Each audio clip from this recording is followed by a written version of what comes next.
Good morning, everyone. I wanted to walk everybody through our new garden. It's been a really terrific summer. About May, we started to see things starting to grow. We had no idea what was going to come in the garden this year. All of these planter boxes were in place with only dirt showing, so this has been nothing but a joyous surprise the last couple of months. Had a grape come in, but no grapes, and a beautiful wisteria that has done an amazing amount of growth. Some roses, dahlias, gladiolas, lilies. The tiger lilies have come and gone already. We put in some basic vegetables just to get the spirit of gardening going. These sugar peas have been crazy. They seem to grow about an inch an hour. That's not true, of course, but every time I cut them out, I come back an hour later and there's more. Carrots, beets, leeks, onions. This here will be our garlic garden next year. Beautiful setting back here. Here's some tiger lilies that popped, and we've deadheaded those. Onions. There's some mint over there, sage, thyme, chives. Like I said, green onions there. There's Dylan's beautiful little apartment upstairs, and a better look at that wisteria. Our gorgeous hedge that I've trimmed once. I'll probably have to do again this year. We've got 5 laurel hedges. They all take a few hours every couple of weeks to keep them in the right shape. You can start to see the main house over there. Here's our formal flower garden. Off to the east here, we've got a unbelievably beautiful fig tree. I didn't have a leaf or branch on it, and now there are gazillions and gazillions of figs on there. We're gonna have to get to them before the birds do. Lots of daylilies, plants I don't even know the names of. It has been nothing but a giant surprise. A different variety of dahlia that came in. There's quite a few more coming.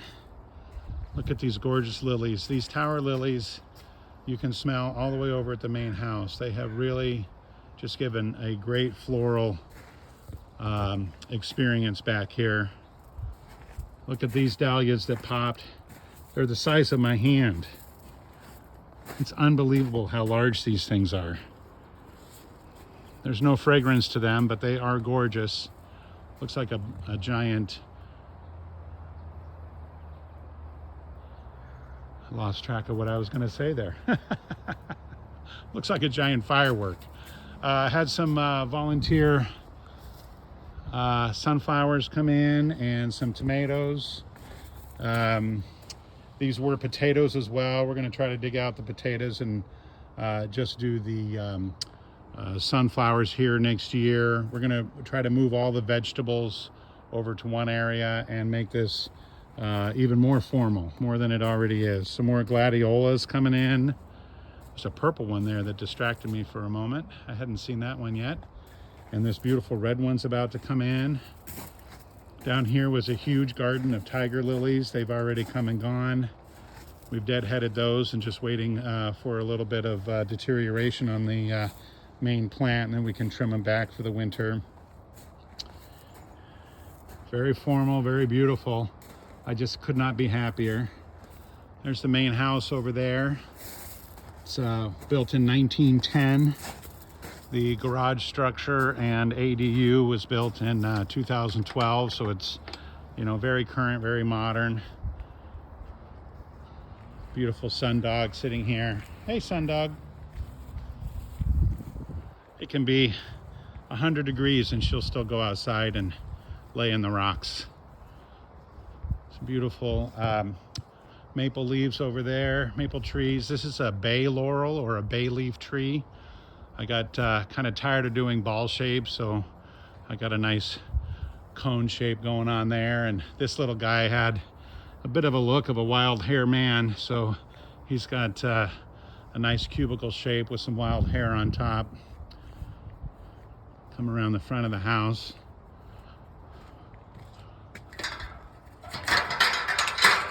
maybe. Got a hydrangea back there. There's about 1,000 rhododendrons around. There's also a lot of the,